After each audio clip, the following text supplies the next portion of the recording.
It's Song Talk Radio with Michael, Neil, Phil, and the gang. Good evening and welcome to Song Talk Radio. This is the show where we try to become better songwriters by talking to other songwriters. And we all share tips and tricks and things we figured out along the way. And hopefully at the end of this process, we all become just a little bit better at writing songs. And along with me, as per usual, is the dedicated members of the Song Talk Radio Action team, Mr. Michael Proudfoot. How are you doing? I'm doing quite well. I'm glad to have you back, nice and healthy, from your far east location, Yes. Song Talk East headquarters. Yes, And unfortunately, we've lost another member. I know. Neil is off with a cold. We don't think it's COVID. Now, I did have COVID. It was official and all that, so I would not recommend it. No, but it's not podcast transmissible. Not as By the far way, as we know. There's a horror movie called Pontypool, very low budget, and it's the zombie movie, but the virus that turns you into a zombie is transmitted verbally. Oh, wow. It's a really cool movie. It takes place entirely in the radio booth of a DJ as he's figuring out what the hell's going on. What is it called? Pontypool? Oh, Pontypool. It's a place in Ontario, but it's called Pontypool, Pontypool. And it's this really, really good horror movie, very low budget, but clever as all get out.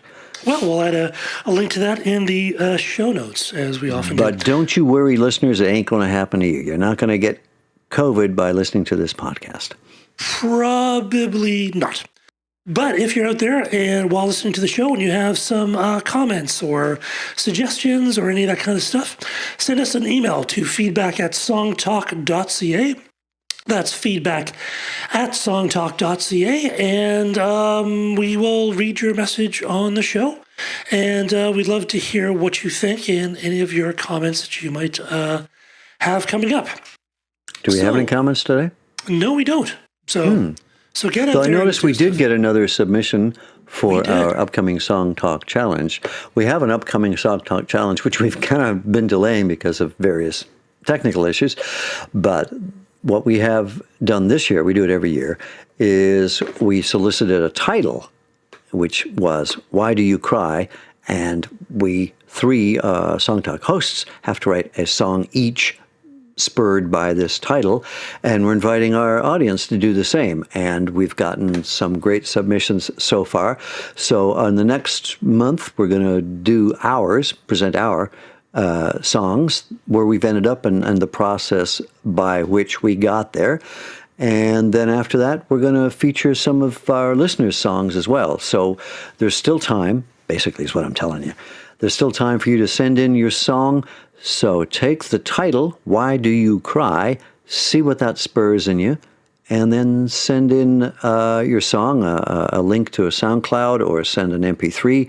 Tell us a bit about yourself and tell us about the journey you went through in writing this song. And take it as a challenge.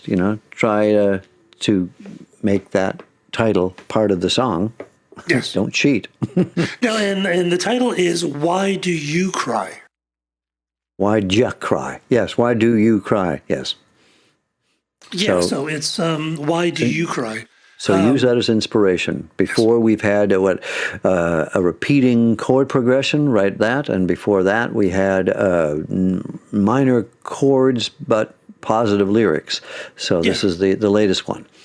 Start from a title, see what you can come up with. Should be easy. Was it easy? Is it easy for you, Phil? How's it working out?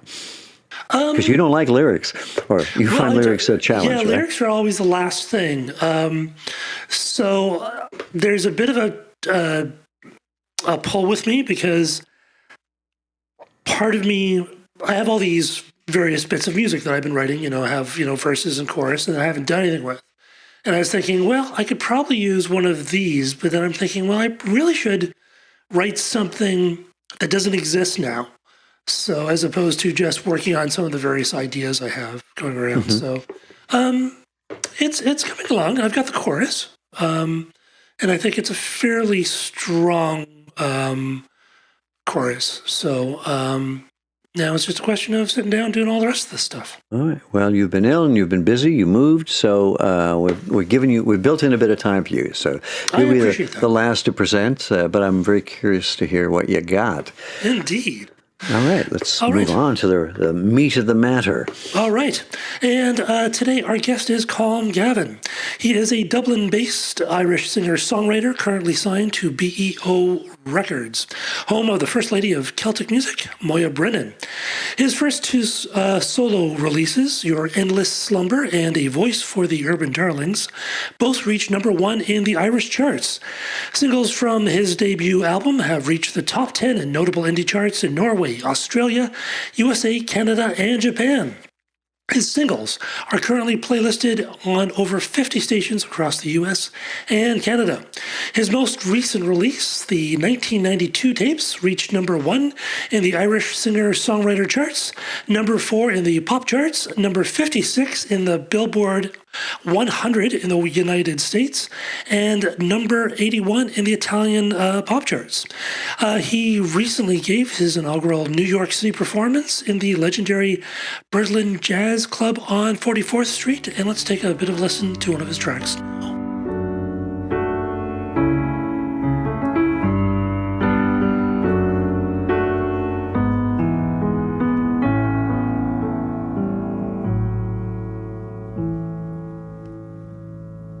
There are 7 wonders in this world, then you must be the 8th. She said I only ordered rice, now it seems there's cheese here on my plate. I said I guess that's not the kind of thing that you'd hear on a first date. But if I didn't say it now, I never will. She had the kind of eyes that poets from Alaska write about, that could freeze you with one glance. Thank you for being on the show, sir. Pleasure. Absolute pleasure, guys. Welcome. Thanks a million. Thanks for staying up late for us. No, listen, don't worry about it. I'm a bit of a night owl anyway. I'm nocturnal at the best of times, so... I suppose a working musician, you'd have to develop that kind of habit. Exactly. Like, what the hell else are you going to do? Morning time gigs and... That's true. No. Yeah, morning television gigs are the killers. Big time. So how did you find yourself writing songs? So, Phil, I suppose my introduction to music was, to begin with, primarily academic. So in the Irish school system, unless you're going to private school, there isn't the money to have an instrument per student. So if you want to do music, it's going to have to be extracurricular. So for me, I grew up in a town called Clondalkin, which is in South Dublin. And there was a place called the Clondalkin School of Music, which was established in the mid-90s by a guy called Pat Staunton. And his brother Peter Stanton, took over in 95, 96. And he was kind of the most established in my town, pretty much because he had the best pedigree in music. He was in the Army #1 band in Cork, and he would have been classically trained. And any of the other teachers would have been like one guy with a guitar who taught in his mother's front room and had like 3 or 4 after school students. But this was more like an academy in the official sense of the word. Like, he did grades through music, and it was all done through the Royal Victoria College of Music in London. And he was the only person that I knew, apart from the Royal Irish Academy, where you could get grades in like piano and guitar and voice and stuff like that. So he kind of ruled the roost with regards teaching where I came from. And he was an amazing character. He was like something from a Roald Dahl book. He was a Renaissance man through and through, impeccably dressed, the twizzled mustache, great sense of humor, loved Chopin, Brahms, Rachmaninoff, but also, which like for me is my abiding influences, the American and Canadian songwriters of the late 60s, early 70s, and those guys who would have grown up with vaudeville and music hall tunes in the house, the guys like Jim Croce, Loggins and Messina, James Taylor, those kind of guys, they were a huge influence on me. And so this was at what age, and when did you, so you went to school and studied as an extracurricular activity, you took music, and then when did you start taking it, I suppose, seriously, or make a decision that this is what you were going to do, as opposed to being an academic or, you know, a truck driver or a doctor or what have you? For sure. Well, like I started studying music when I was about 12 or 13. And when I was 15 or 16, I started to go busking in Grafton Street in Dublin. And that was really where it became, it was the height of the learning curve, because you go out and at that time you'd no amplification. So it's just you and the street. So you're trying to bounce your voice off a wall.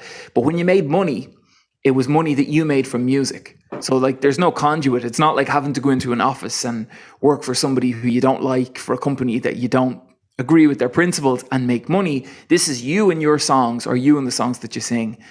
And whatever you get is a gratuity that you get to keep. And that was that really gave me the bug for it. So I'd say I started really taking it seriously when I was in my late teens, 16 or 17.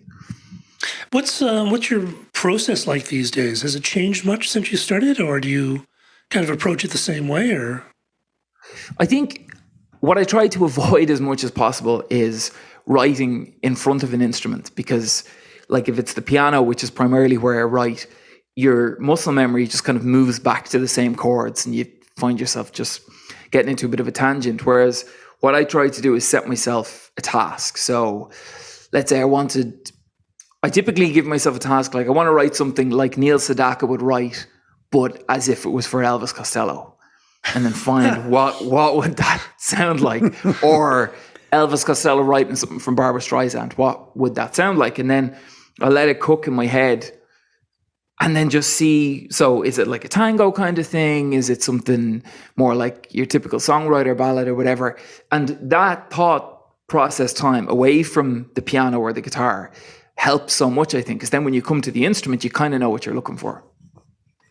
wow, so you're not actually inspired by, the dabbling that you do. You've actually kind of got a fairly clear idea before you actually sit down. Exactly. So, and how that helps, Phil, is that I don't move to the same things over and over again, because there's certain chord progressions or there's certain inflections that I'll naturally do if I'm not thinking about it. And then, when you get a batch of 5 or 6 new songs and there's something similar in all of them, and then you've got to weed out, well, which one do I like the most? And then I'll ditch the other ones. So. And has your process or your influences changed over the while? I think, that expression that if you want to write more like who you're inspired by, listen to who they listen to. And the Great American Songbook now more than ever has a huge influence over the kind of things that I write. So George and Ira Gershwin, Irving Berlin. For a project recently, I had to learn like a lot of wartime tunes. So, like Chicory Chick or the Old Lamplighter and stuff like that. And it's amazing just breaking down those chord progressions and seeing that something that was written 100 years ago isn't all that different from a structural perspective as the stuff that we hear today. What, when you were taking your training or working, in that academy, did they actually cover songwriting? Oh yeah, big time. So what we would do is take a piece of music like something by Irving Berlin or Stephen Sondheim, and my teacher Peter would break it down and he'd explain, okay, this is clever because he starts, like his tonic is say A major, but then at some point he changes from the major to the minor and moves to another key or whatever. And I just thought like, wow, because so I understand it's compositionally correct, but I didn't understand why. And I was like, oh, that's cool. And he'd use Randy Newman, like he'd take something like Short People or Sail Away, and he'd take you through it. And he was like, well, this is where the Ray Charles influence is. And this is the New Orleans sound when people talk about the New Orleans sound in Randy Newman's music. And so then if you have a discussion like this one, you can actually tread water a little bit, because when someone comes out and says, oh, that New Orleans sound, but they don't know what they mean by New Orleans sound. Yeah. So that, we had classes like that too. It was kind of like songwriting appreciation classes, basically, what it was like. What a great class. What a great school. Yeah. That sounds fantastic. Yeah, it was good. So once you got out in the wild, once you left school, what, I guess when you're working as a musician, how did that change the way you worked? Did you respond more to what people liked and what they didn't like, or did you still kind of follow your North Star and I want to try this? Because it sounds like you approach your songwriting with not to be too big about it, but conceptually, like, I want to try this, I want to try that. So how did the practical side of being a working musician affect your songwriting? It's funny, Michael, because when I started, like all songwriters, you do the open mics. And the one thing that was consistent with the open mic circuit was this, what I call 4 chords and heartbreak. Mm-hmm. So you'd get like your typical, and it was just, everything seemed to go like that. Whereas I loved Harry Nilsson. I loved like ragtime tunes. I loved like silly throwaway kind of samba type stuff. But whereas everybody else, like typically men somewhere between 17 and 25, were all just writing these songs about, unrequited love. I loved her. She's gone. She's never coming back, kind of thing. And I was like, should I be doing more of that? Or, so it was interesting. It was interesting for sure. And when you write those kinds of songs, even though you're very, very sincere in those kinds of emotions, the person you're writing about it doesn't care. And even if they hear it, they won't know it's about them. So you're really just wasting your time. Take that. No, for sure. And I completely agree. Like that's 95% of the content, Yeah. I can't live if living's without you. And I'm not knocking that stuff, but my inclination wasn't to do that. And I thought there was something wrong with me. I thought, like, why is everybody else doing this except me? But it was interesting, and it gave me insight that I understand it better now. Like when I was going to these songwriter nights at 16, 17 years of age, I was coming from a much more academic perspective than some of these guys who were maybe self-taught musicians. And you just notice where people iterate towards when they're, like, if they're second generation, you notice a difference. Like if someone had a dad who was a blues guitar player, they'll have a much more interesting record collection than the guy who's a first timer, if that makes sense. That makes sense. What have you been doing any collaboration with any other songwriters? Yeah, I do quite a bit. Probably the most prominent collaborator I've had is a guy called Charlie McGettigan. And Charlie in Ireland, he and another guy, Paul Harrington, won the Eurovision Song Contest in '94 with a song called Rock and Roll Kids. And at the beginning of the pandemic, he got in touch with me and he said, look, I like your stuff. He has a radio show too on Shannon Side FM, and he used to play a lot of my stuff. And he said, look, I'd love to collaborate with you. And so we would do a song a day for 3 days a week. And then we amassed, I think we have 65 songs in total. And that's not to say they're all okay songs, like fit for an album. But there's about 65. Yeah. It's quantity. It's not quality. Yeah, two of them are okay. Now, I'm curious also about your lyrical approach, because not just the song that we heard a little snippet of off the top, but others of yours that I listened to. I said to you before the show began, you don't make it easy on yourself. Like when I read the lyrics before I heard them sung, I go, I don't even know how. Sometimes you see the lyrics and you can kind of hear the melody as you read it. You don't with this song and some of the others. What influences your lyric writing? When I heard things like Dean Friedman has a great song called Lydia, and I have the piano here, so I can actually play a little bit of it. But there's a line like when he says, Lydia keeps her toothbrush in my apartment, and she never complains. Well, hardly ever. That, well, hardly ever. For me, you know what the narrative or where it's going now. Mm-hmm. With that one little, well, hardly ever. And I was always so taken with Paul Simon, Joni Mitchell, those kind of lyrics that seem to they seem to run on and run on. Mm-hmm. But actually, if you took it away, you kind of lose the whole, you know what I mean? Rather than just be concise for the sake of being concise in AAAB format, with a bit of a run-on lyric, when you just forget iambic pentameter for a second, you find something else. You can be a little bit more tongue-in-cheek, I find. But I totally get what you mean, Mike. I know it probably looks like an English essay sometimes. Well, no, I like it, because it's a challenge, and it creates a greater world to dive into. Like John Prine writes very atypical lyrics and topics, and I really appreciate people who go that way. You know, you talked about open mics, or where people get up and play, and even sometimes when they're great musicians, they don't really challenge themselves lyrically. So it's nice to see people who are musically talented to also challenge themselves lyrically, to really, push both sides of it. Sure. There is a lot of words to this song.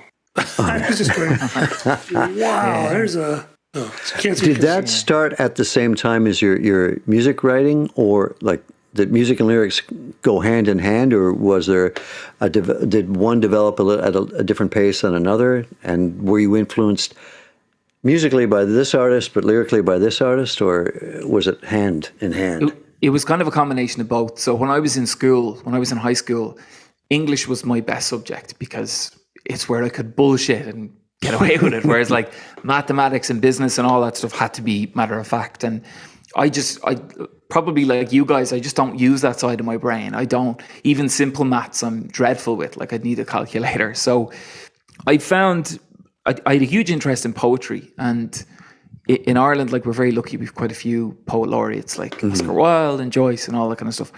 So I kind of figured out pretty quickly, well, I know this isn't songwriting 101, but if you take a melody and you can wrap it around something with a meter, because I heard Bob Dylan one time took The Bells by Edgar Allan Poe and set it to music, and I thought, oh wow, I didn't know that those two things could marry. So in the early days, I would take like an Oscar Wilde poem and set it to a chord progression.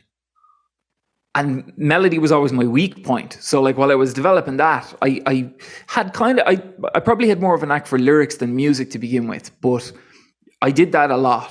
Like I remember going on a family holiday and bringing a book of Dylan Thomas poems, and in the late evenings, I'd kind of wrap a chord progression around Don't Go Gently Into That Good Night, all that kind of stuff. So that was how I experimented with songwriting when I was very young, like 14 or 15, that kind of thing. What a great exercise, as a songwriter, because, when so many people want to do lyrics and melodies, and some people are great at melodies, some people are great at lyrics, and it being great at both is actually a challenge. I mean, that's why there's like a lot of two great songwriters for all that American songwriting. But to take like a poem that is kind of accepted as being a great work of art and then trying to put some music to it, like what a great way of exploring, like forcing yourself to work with tools that you're not familiar with, Yeah. That's a great idea. And it's tricky too, because if you take the principle of it, so like I was saying something like, and I'll just do like a line, but you take something like Do Not Go Gently, so it's got to be minor because it's about death. Like, do not go gently into that good night. Rage, rage against the dying of the light. So that kind of thing. So you think, all right, but then you have to challenge yourself and say, am I using enough chords, or is the melody just like da, da, da, da, da, da, which can happen too, because when you're reading, it tends to be like rage, rage against the dying of the, So, yeah. It's not actually a melody; it's just a rhythm. Basically, yeah. Like Philip Glass would love it, but everybody else. Yeah, sing along with Philip Glass. See, dude, no one ever does Philip Glass covers. I don't know why. It's unfortunate. So now, are a lot of your songs story songs? Because this song that's coming up is kind of a story song, it seems. Yeah, that one is particularly, like Your Little Corner of the Moon was, the way I explain it is it's like a series of bad dates or cringeworthy moments. There's a program in Ireland called First Dates, and that's exactly what it is. It documents a couple who don't know each other going on a first date for the first time. And the song opens with the line, if there's 7 wonders in this world, then you must be the 8th. She said, I only ordered rice. Now it seems there's cheese here on my plate. So straight away, the guy's obviously goofy. He's trying to be suave and comes off cheesy and all this type of stuff. And to me, like that kind of sets up, well, here's who you have. Here's like the gawky kind of Woody Allen character. And here's your Susan Sarandon or your Diane Keating or whatever. And that's kind of how it unfolds. And then it's like a classic heartbreak thing, So what is the genesis of this particular song? How did it start? Did it start lyrically or musically, or where did it come from?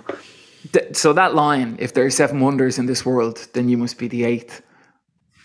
That was what came first, and I had that little chord progression, and I thought, how fucking shit. You can't write that in a song. But then I thought, well, maybe I can write it in a song if the person who he says it to says, that's so ridiculously cheesy. Like, that's the way I'll get away with getting this lyric into a song. And then I just kind of wrapped it around that. Like, well, where would that go? Like, why would he say that, and why would she say that back? And then detailed the prologue. Do you know what I mean? What happened? How'd it go? And like in it, there's little cheesy references to Poe. Like, it was late September, I recall. There was gold beneath our feet. You know what I mean? That's like the poetic phase of the love affair, I guess. Was there a lot of editing when you were writing a song? With that one, there was. With that, it had no middle 8. And it was all, like you were saying, it's very wordy. And then I remember when I went to record it, I thought, okay, it needs something. So I put in that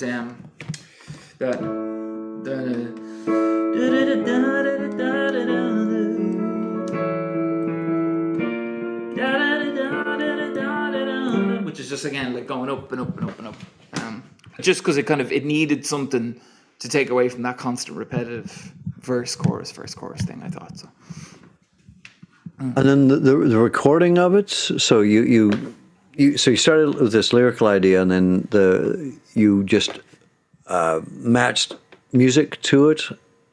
You wrote it on a piano, I take. Oh yeah. That's pretty much the way I do most writing. So. Okay. And then the recording did you play with others, or did you bring it into someone, or what was the process of getting it finished? Christmas of 2020, there's a group called Thornton Pianos. They're one of the oldest piano suppliers and repair people in Ireland, I think. And they were doing this series called the Superior Sessions, and they asked me to do 2 tracks for it. So I did that one, Your Little Corner of the Moon, and another song called Since Baby Went Away. And I just liked the way they captured because like some of my favorite songwriters are solo piano singer-songwriters, like Barry Manilow, Randy Newman, and that kind of thing. And I just really liked that. So I thought, okay, I'd love to make a whole record, like an EP, like a 5-track EP, like this. So I approached the guys again and said, could we add 3 more songs to those 2 that we did? So they just set up, well, the piano was obviously there, but they just mic'd up the piano in the showroom and they recorded 3 more songs, and then that became the EP. Awesome. That worked out well. Yeah, and that's the video too, I guess. That's exactly documenting it. Yeah. Yep. Yeah. What a great way of doing it. You know, you don't have to be super fancy sometimes. Well, for those songs, particularly Phil, you know, like I felt that all they needed was just the voice and piano, and it was, I needed to meet a contractual obligation of an EP. So, yeah. Nothing wrong with a deadline. No, it helps. Yeah, big time. And so this EP was a planned release, like you had this idea for it. But it's not the same as previous releases where it was the songs were a bit more complicated or had more instrumentation to them. Yeah. So that is not necessarily the direction you're headed. It just was the opportunity presented itself. Is that right? I think at the time, because remote recording was such a big thing, because you couldn't have more than 5 people in one phone booth. You know? Right, yeah. I think that was part of it too, that I knew I could do just piano and myself and no one else had to be in the room. So it was kind of necessity being the mother of invention again. You know, I needed to put out a record. You couldn't get a rehearsal space for Love Nor Money because with COVID rules, they either weren't open or you couldn't have more than 2 people in them. So there was no way to rehearse the record. So it just became a solo piano one. So it kind of just happened out of necessity, really, more than anything. Nice. All right. Well, why don't we take a listen to it, and then we'll talk about it once we're done. Wait, before we get into it, is there any part of it that we should note in particular, something that you really were happy with, or that was a cool thing that you want us to note? Well, when you come out of the middle 8, so that it moves, it's in D major and it moves to A. So once you have that kind of climbing thing, there's like a little, I call it the weepy chord, where it goes like, it's a B flat 7, B flat dominant 7, to an A7, and I think that kind of sets it up like kind of a wah, wah, wah, wah. So you know whatever's coming up next isn't going to be great. You know, You're not going to have a laugh there. All right. Yeah, All right, let's take a listen. All right, here we go.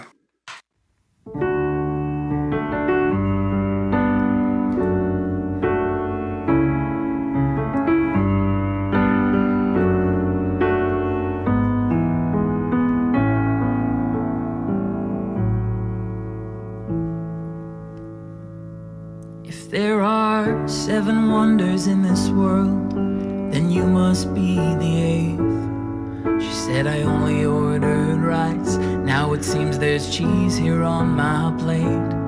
I said, I guess that's not the kind of thing that you'd hear on a first date. But if I didn't say it now, I never will. She had the kind of eyes that poets from Alaska write about, that could freeze you with one glance, but that you'd burn inside without. And as her feet would glide down Main Street, all the boys would scream and shout, I hope there's someone out there screaming for her still. And all the girls eat mashed potatoes as I swallow humble pie. Problem shared is a problem still. I don't need to tell you why. Her cage door's standing open, but she won't rest until she flies to her little corner of the moon.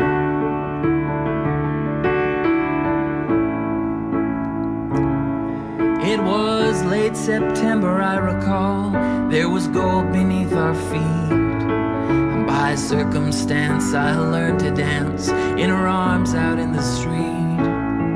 And the fragrance of her hair gave off the taste of something sweet. I'd have stayed right there forever if I could. She said that love is like a lottery as the red lights fade to blue. I don't know what it is I'm searching for, but tonight perhaps it's you. Still, I don't want the kind of heart that sticks to my shirt sleeves like glue. And then she kissed me like she thought I understood that all the girls eat mashed potatoes as I swallow humble pie. A problem shared is a problem still. I don't need to tell you why.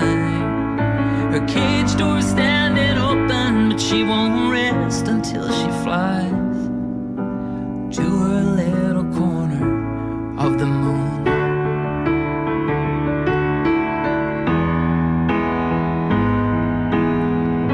I wanted to say from the time we started,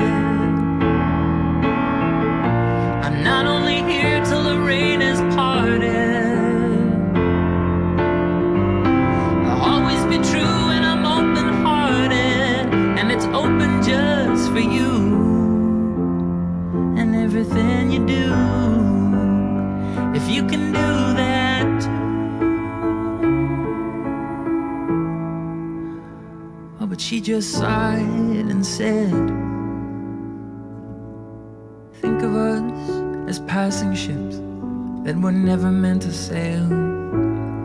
There's such a high price for the quiet life, and my freedom's not for sale. I'm like a wild wind that can't reduce itself to a passing summer gale. If this were any other time for you, I would. It's only 3 weeks since she left, but there's a cold chill in the air. There's not a trace of her on Main Street, but I still see her everywhere. And Mama told me she'll come back, son, if you just act like you don't care. Still, I know this time goodbye meant bye for good. And all the girls eat mashed potatoes as I swallow humble pie. A problem shared is a problem still. I don't need to tell you why. But every night it seems in my wildest endless dreams. It is always she and I in her little corner of the moon.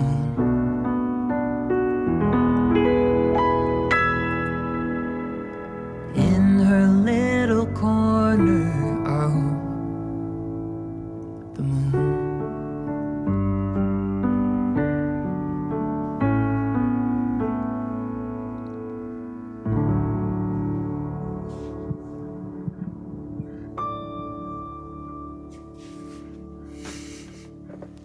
So nice. What a great song. Thanks, Phil. So, Michael, what are your thoughts? It's interesting. Oh well, it's a lovely song.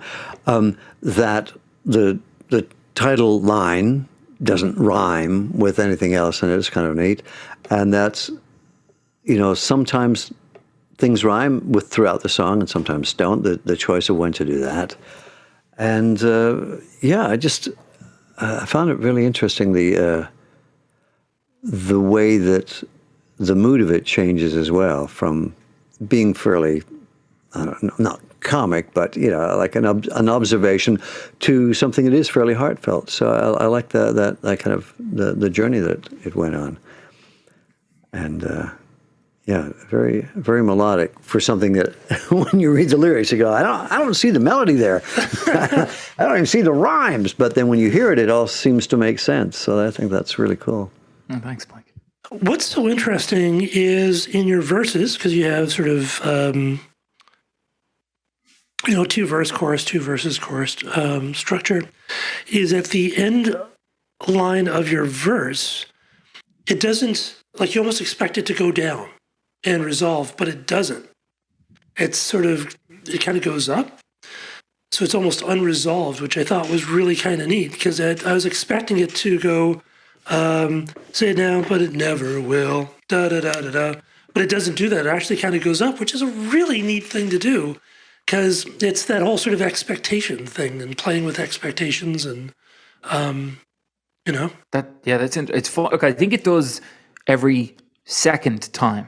So it's like, but then do. I think like the next, like usually before going into the chorus, it does. But that's interesting. Both of what you guys said, it's funny, I never noticed until you pointed it out. No, you'll never hear it again the same way.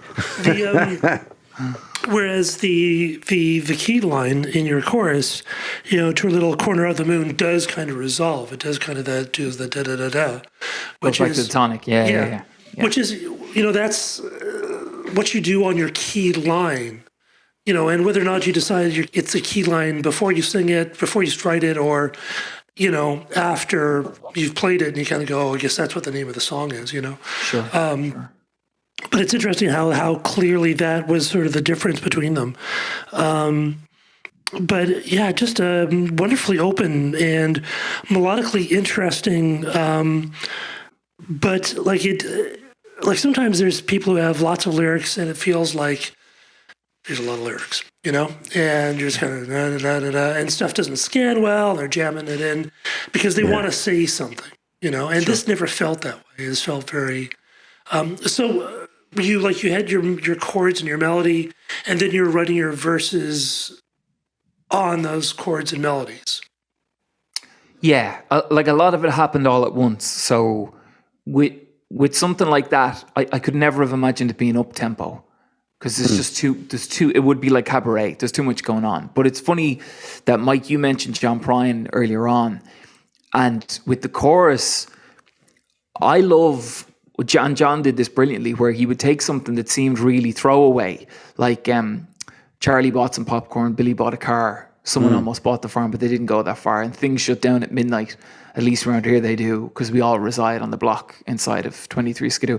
But that used to break my heart, because it was like these really mundane things set to the backdrop of something really sad. And so a line like, and the original line was, all the girls do the mashed potato while I swallow humble pie, like the dance, the mashed potato. I thought that was a bit too comic.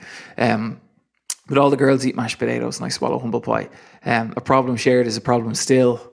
I like play on words like that. Like Yeah, and there's a few things like goodbye meant bye for good and things like that. Yeah, for sure. It made me think, I guess that's what I was talking about, is that it does, like there's, the wordplay is suggesting comedy, and there are moments of that, but the overall story is not. It's a rather sad story of looking at places where, almost met or could have been, and, well, we didn't get together, or this is a love that didn't happen or something, but it's expressed in sometimes whimsical ways or clever ways, but the emotion of it gets through that. So you have, those two layers of it, I suppose.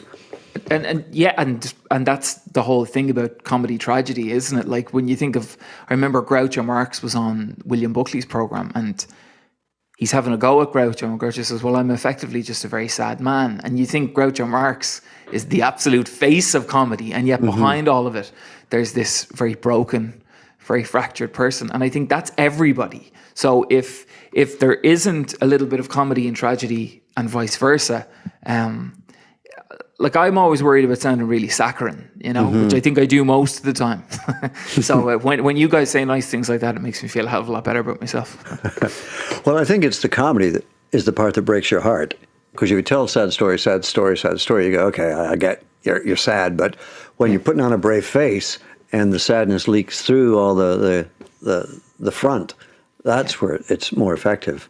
There's a country singer, Brandy Clark, who writes, I think, brilliant songs, and there's one song where she's talking, and I think this when you talked about throwaway lines, talking about the waitress who's out back having a smoke, and she tries not to bite her nails, and like, why is that detail there? But it's so evocative because she tries not to, so she is biting her nails.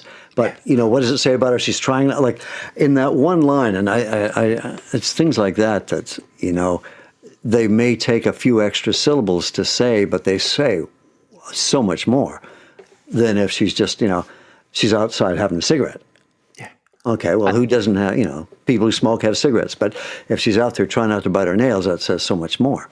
Absolutely. And that stuff makes my eyes light up. Do you know what I mean? And I often wonder from a listener's perspective, does anybody give a shit?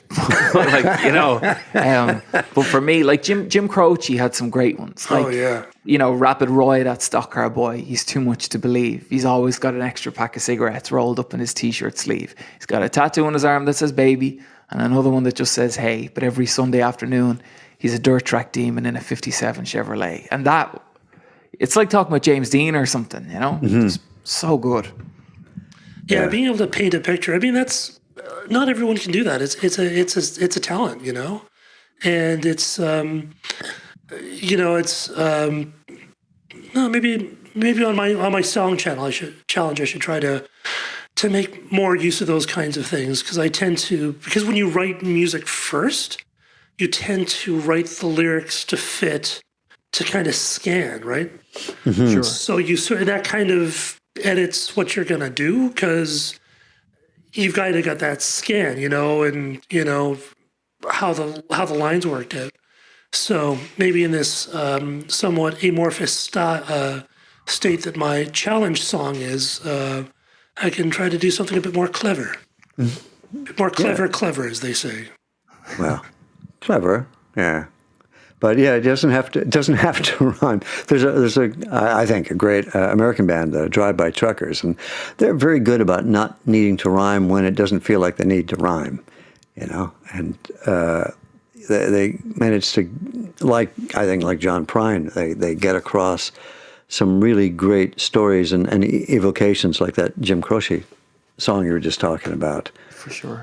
Yeah. I think if you have a song which doesn't rhyme, but then when things do rhyme, they stand out that much more. And I think those key concepts, those key phrases can be can really just jump off the page, because there is that difference, that contrast between stuff that doesn't rhyme and suddenly there is something that kind of rhymes, It can be that little detail, Completely, yeah.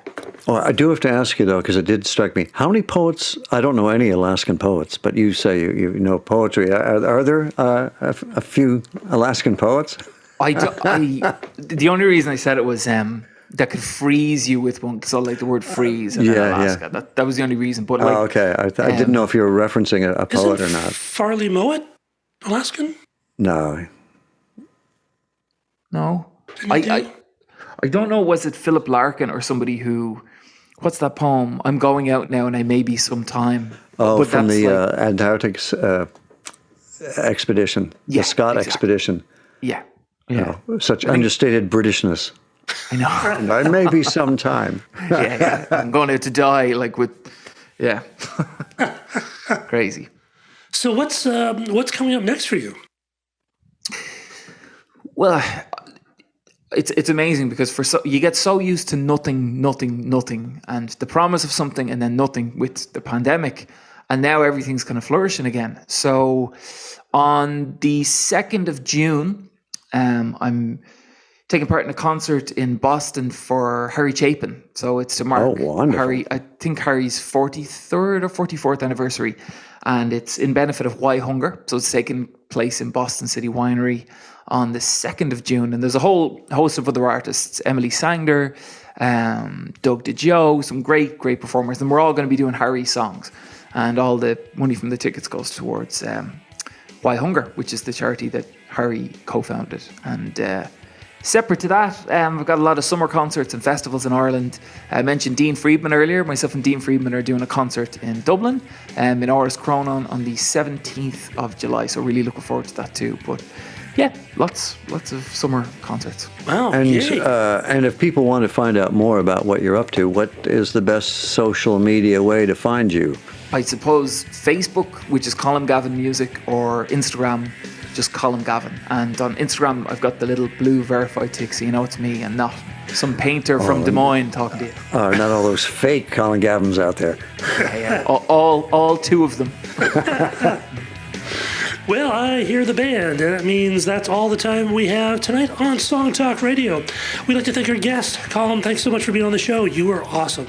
Really Phil, enjoyed it. thanks so much. And Mike, thank you as well. It was gorgeous hearing your lovely words, and it was great to chat with you. And we hope you can come back sometime because I hope so. we'd love to pick your brain even more. That'd be brilliant. Thanks so much, guys. So don't forget, everyone out there in Radioland, we want to hear from you. So send us your comments on Twitter, Facebook, or Instagram to @SongTalkRadio, or send us an email to feedback@songtalk.ca. If you're listening on the podcast stream, why not check out our YouTube channel for live performance videos and full episodes. Now that we're all virtual, we've been virtual for a long time. And if you're on YouTube, you should have subscribed by now. Subscribe today to the Song Talk Radio podcast on your favorite broadcast provider. And don't forget to sign up for our free newsletter at songtalk.ca. You can find the links to all the products, books, and web services we mentioned here on the show on the resources page. And wherever you are in the world, why don't you join us online via Zoom for the next Song Talk meetup. Free to join on meetup.com and free to attend. Stop by songtalk.ca for the link. But most of all, we'd like to thank you, the home listener. You can follow Michael at... No, you can't really, actually. Oh, but you can check out. out my photos on Instagram at proudfoot420. That's it. That's so far. That's as far as I'm willing to go. And Colm, how do people get more of you? So Instagram, Colm Gavin, or Colm Gavin Music on Facebook. One or the other is usually the best port to call. Awesome. And you can get more of me at philemery.ca. And stop by the website at songtalk.ca to past shows and find out how you can be a guest. Stay safe, everyone. Keep on writing. Good night. Good night.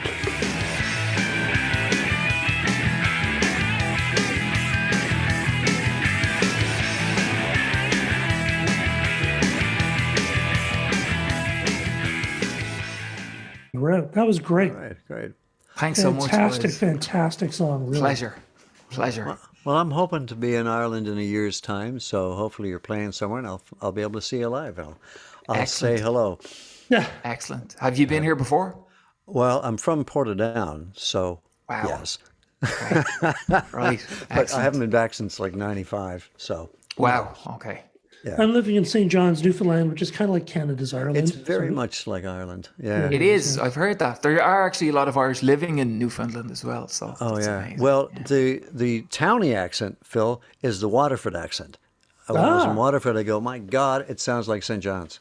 But yeah, when I moved there, I left like a long time ago when the troubles were really bad, and Newfoundland was very sectarian at the time. Like there'd be Catholic sides of a harbor and Protestant sides and things like that. Sure. Yeah. Well, The Portadown Protestant would have sides been were the in ones thick that of it. would get the sun. Yeah. It's amazing, isn't it? Yeah, That's but right. not so bad now. And the troubles are like, I don't want to get too deep, but they said that Brexit was going to trigger more shit with Northern Ireland and the border again. Did anything happen with that? Well, the north of Ireland, for me, see, I'm in Dublin, so I'm pretty much You don't have to south. worry about it. No, Yeah. but when you go up there, like if you go up in a southern registered car, you know about it. You know, there's always really? been big time. Like Still, Belfast and okay. Oh yeah, Belfast and Dublin are like chalk and cheese. You know, there's always an underlying violence in Belfast, but Yeah. in Dublin not so much. So Because when I was last there a long time ago, like in the 90s, it was really nice and calm. Though I remember I went for dinner with friends of my parents in Portadown, and they were driving us back to the train station, and they'd circumnavigate the whole city because the city was shut down, or the town was shut down after 6 o'clock. And he's a doctor, a very smart man, and he's still going, no, it's better this way. And I go, how can that be better? Like you just get conditioned to thinking that way. well, just imagine what it was like before. Yeah.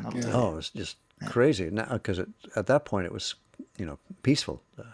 But anyway, I just wondered if Brexit had made it worse or not because of the border. But Brexit came so close to the pandemic, you know. So if there was going to be any serious pushback, I think we'll see it now in the next 2 or 3 years. But right you as never know. things open up, well, Big time. I hope not. Yeah. But Mostly Brexit's I'm just coming putting back, and people I on want the and I want to play golf. So that's Oh, great. Well, you won't need me. no, you're not playing. But my wife doesn't like to play in the rain, so I said there's not much point.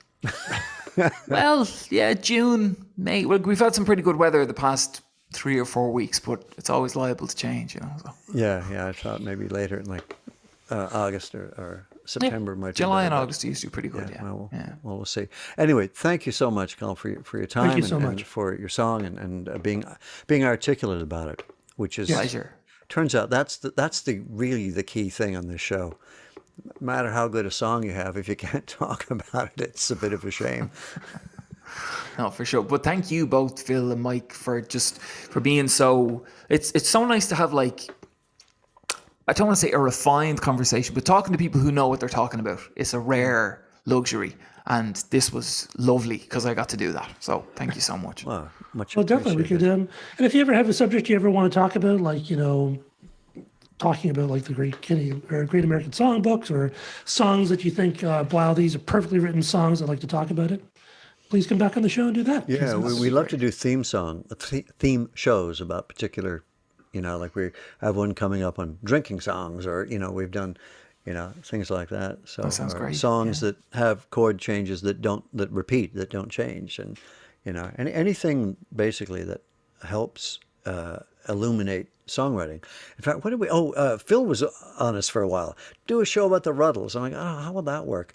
But it turned out to be great because looking at how they did versions of Beatles songs really made you look at Beatles songs for, okay, what made them Beatles songs? What made them distinctive? And because the Ruddle songs sound so much like Beatles songs. Yeah. Well, how do you do that? Is it the instrumentation? Is it the chord structures? It was a really great way to look at songwriting in a way that I never thought it would be. So you were right, Phil. I was wrong. There. It's a lot easier if you just remember that. Yeah, that's true. As just going forward. In life. Yeah. Exactly. As a guide. Anyway, Lads. good night. Thank you very much, Colm. It was Thank you lovely so to meet much. you, and have a great summer. And you both, have a great one. Thanks so much for having me. Take care. Really great. Cheers. All right. Thank you so much. Take care, guys. See ya. All the best. Bye-bye.